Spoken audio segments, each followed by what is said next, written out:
Right now, more than 200 million Americans have already lived through a heat dome so extreme that it broke 148 daily temperature records in less than a single week. And scientists are saying plainly that this is not the peak of the season, it is the preview. A blocking high-pressure system has been stalling directly over the country for weeks, trapping heat and humidity across more than two-thirds of the contiguous United States, pushing heat indices into the range of 105 to 115 degrees Fahrenheit in major metropolitan corridors, and overnight lows in dense urban areas are failing to drop below 75 to 80 degrees, meaning bodies never get a real chance to recover before the next scorching day begins. Meanwhile, Copernicus Climate Change Service and the World Meteorological Organization confirmed that the first 3 weeks of this past July were the warmest 3-week stretch ever recorded worldwide. And NOAA's own seasonal outlook shows persistent, elevated odds of above-normal heat continuing across the western plains through the rest of the summer. Today, we are going to break down exactly why this heat is building instead of breaking, what is actually driving it, and what scientists say everyone needs to do to prepare for what is still ahead. No exaggeration, no doomsday guessing, just the data, the atmospheric science, and the real stakes. Drop a comment right now. Have you personally lived through a heat wave that felt genuinely dangerous, not just uncomfortable? Tell me where you were and what it felt like. So many of you write in from across the country and around the world, and I read every single one of those comments. If you want to know the moment conditions shift in your region, subscribe right now. It costs nothing. And a thumbs up tells the algorithm to put this in front of people who actually need to see it. Let us get into it. The mechanism driving this summer's heat has a name meteorologists use constantly, and most people only half understand: the heat dome. A heat dome forms when a large area of high pressure essentially parks itself over a region and refuses to move, acting like a lid on a pot, trapping warm air underneath it and preventing the normal exchange of air masses that would otherwise bring relief. Under that lid, air sinks, compresses, and warms further, while the ground beneath it bakes day after day with nothing to interrupt the cycle. This is precisely the pattern that settled over the United States heading into the 4th of July this year, a blocking high that meteorologists watched stall in place for an extended stretch, and the timing collided directly with some of the largest outdoor gatherings of the summer calendar, from national holiday celebrations to major international sporting events drawing enormous crowds into direct sun exposure for hours at a time. The most extreme readings clustered from Texas across the southeast to the east coast, where high atmospheric moisture combined with the trapped heat to push heat indices toward that dangerous 110-degree range, while the southwest saw drier but still punishing highs in the mid to upper 100s. What makes a heat dome genuinely dangerous, rather than simply uncomfortable, is exactly the detail meteorologists kept repeating throughout this event: the failure of overnight temperatures to drop. Human bodies rely on cooler nighttime hours to recover from daytime heat stress, and when urban heat islands, the concrete and asphalt that retain daytime warmth long after sunset, keep overnight lows pinned above 75 or even 80 degrees, that recovery window disappears entirely. Emergency room physicians and public health officials have identified this specific pattern: consecutive days of extreme heat with no overnight relief, as one of the most reliable predictors of a spike in heat-related hospitalizations and deaths, because cumulative heat stress on the cardiovascular system builds day after day rather than resetting each night. Compounding this domestic pattern is a global climate signal that scientists have been tracking with real concern, an El Niño event that the National Weather Service confirmed was underway back in June, with forecasters explicitly noting the possibility of it strengthening into what some are calling a super El Niño as the year progresses. El Niño is a natural cyclical warming pattern in the tropical Pacific Ocean, and it is well documented to amplify global average surface temperatures, boosting the odds of heat waves on top of whatever warming is already occurring from other causes. Climate scientist Kim Cobb of Brown University put the underlying driver in the most direct terms possible, stating plainly that the primary force behind the increase in deadly heat waves worldwide is the burning of fossil fuels, explaining that even a modest baseline warming trend drives an exponential increase in the frequency and severity of extreme heat events, meaning small shifts in the average produce disproportionately large jumps in how often the extremes occur. This connects directly to why 2026 keeps appearing in headlines as a potential record-breaking year.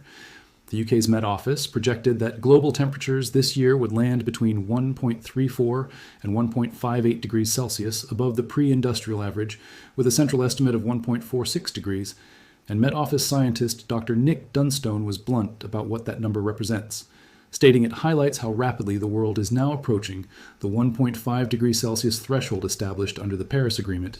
This would mark the fourth consecutive year averaging above 1.4 degrees, following a stretch where Copernicus data already shows 2024 as the hottest year ever recorded, and 2025 tied with 2023 for second warmest, meaning the entire recent run of years has been setting an increasingly hot baseline that each new heat wave then builds directly on top of. Now here's the part of this story that genuinely lives up to the phrase "still building." NOAA's Climate Prediction Center issued a seasonal outlook for the full June through August period, with what forecasters describe as one of the strongest confidence signals currently in their forecasting cycle, projecting above normal temperatures continuing across large parts of the west and plains for the remainder of the summer. That outlook is reinforced by observed data from earlier in the year already running at or near record levels nationwide, which means the atmospheric baseline heading into the back half of summer was already unusually warm before this particular heat dome even formed. Separately, NOAA's more specific outlook for August points to the southeast and southern mid-Atlantic, carrying the best odds for above normal heat, with confidence levels topping 50%, driven by dry soil conditions and unusually warm coastal waters that both reinforce continued warming, rather than allowing typical late summer cooling patterns to take hold. Dry soil in particular acts as its own amplifying feedback for heat, since moist ground normally cools an area through evaporation. But once soil dries out from weeks of extreme heat, that natural cooling mechanism disappears, allowing subsequent heat waves to intensify further with less resistance from the land surface itself. This is precisely the kind of compounding pattern that leads climate researchers to describe conditions as still building. Rather than peaking and receding, each heat event leaves the underlying system slightly primed for the next one to hit harder. So what does actual preparation look like right now? According to the agencies and physicians tracking this most closely, identify the coolest room in your home and know your community's designated cooling centers before you need them, not during an emergency. Since many cities have expanded outreach specifically to reach vulnerable populations, including older residents, outdoor workers, and people experiencing homelessness, never leave children, pets, or anyone else inside a parked vehicle, even briefly, since interior car temperatures can climb by 20 degrees Fahrenheit, or more within just 10 minutes, even with outside temperatures in a moderate range. Recognize the difference between heat exhaustion, which involves heavy sweating, weakness, and nausea, and heat stroke, a genuine medical emergency marked by confusion, a hot, dry skin, and a body temperature that can exceed 103 degrees, since heat stroke requires immediate emergency medical attention and can be fatal within a short window if untreated. Check on elderly neighbors and relatives directly, rather than assuming someone else has already done so, since a significant share of heat-related deaths each year involve older adults living alone without air conditioning, or without anyone nearby checking on their condition during multi-day heat events specifically. And, if you work outdoors, take scheduled breaks in shade or air conditioning seriously regardless of deadline pressure, since heat stress builds cumulatively across a shift, and symptoms can escalate faster than most people expect once core body temperature crosses a critical threshold. Final thought. This summer's heat dome was never a standalone weather event. It was one visible expression of several compounding factors arriving at the same time. A blocking atmospheric pattern that refused to move, a strengthening El Niño amplifying global temperatures on top of an already record-warm multi-year baseline, and a fossil fuel-driven warming trend that scientists say produces exponentially more extreme heat from even modest additional warming. NOAA's own seasonal forecasting, built on some of the strongest confidence signals currently available, says the back half of this summer is not expected to bring relief so much as a continuation, and in some regions, an intensification of exactly the pattern already scorching the country. The honest scientific message from every agency tracking this is not panic, it is preparation, because the data consistently shows that heat waves become deadly, specifically when people treat them as ordinary weather, rather than the genuine escalating hazard the numbers say they actually are. We will keep tracking every NOAA update, every Copernicus temperature record, and every seasonal outlook as this summer continues to unfold. Subscribe so you do not miss it, and leave that comment below. Has a heat wave this year genuinely changed how you think about summer weather? Because for millions of people right now, this is not a future risk. It is the reality of the season we're already living through. Let us get this one to 5,000 likes. See you in the next one.